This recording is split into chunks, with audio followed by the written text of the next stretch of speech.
Kementerian Keuangan memastikan tahun ini para pegawai negeri sipil, PNS, atau aparatur sipil negara, ASN, jika melihat pada tahun-tahun sebelumnya, pencairan THR dilakukan paling lambat 10 hari kerja sebelum perayaan Hari Raya Idul Fitri.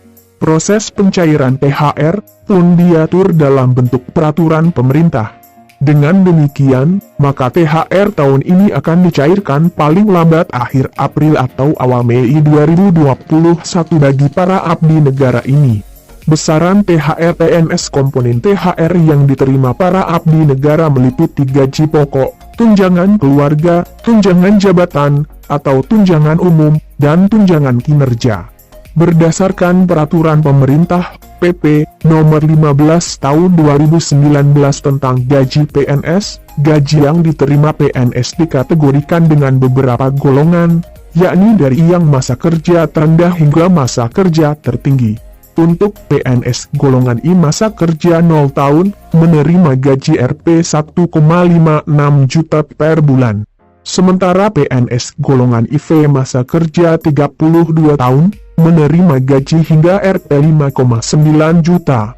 CNBC Indonesia mencoba melakukan simulasi gaji THR yang diterima PNS, ditambah dengan komponen-komponen di dalamnya, seperti tunjangan keluarga dan tunjangan jabatan termasuk dengan tunjangan kinerja. Misalnya, dari PNS di lingkungan Direktorat Jenderal Pajak Kementerian Keuangan sesuai dengan Peraturan Presiden, Perpres, Nomor 37 Tahun 2015 tentang tunjangan kinerja di lingkungan pegawai Direktorat Jenderal Pajak.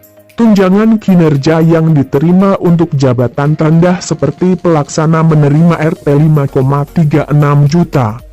Sementara itu, tunjangan kinerja tertinggi untuk jabatan tertinggi yakni eselon I menerima Rp 117,3 juta.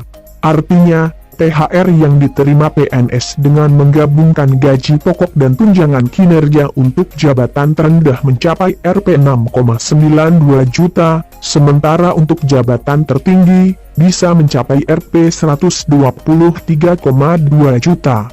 Besaran THR yang diterima PNS di atas belum mencakup tunjangan-tunjangan lainnya yang dimasukkan dalam komponen gaji, seperti tunjangan keluarga dan tunjangan jabatan atau umum.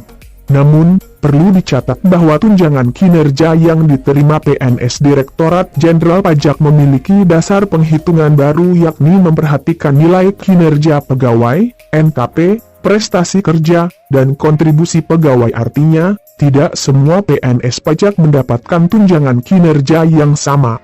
Hal ini dikarenakan basis penghitungan yang digunakan untuk pemberian tunjangan kinerja berdasarkan kinerja masing-masing PNS.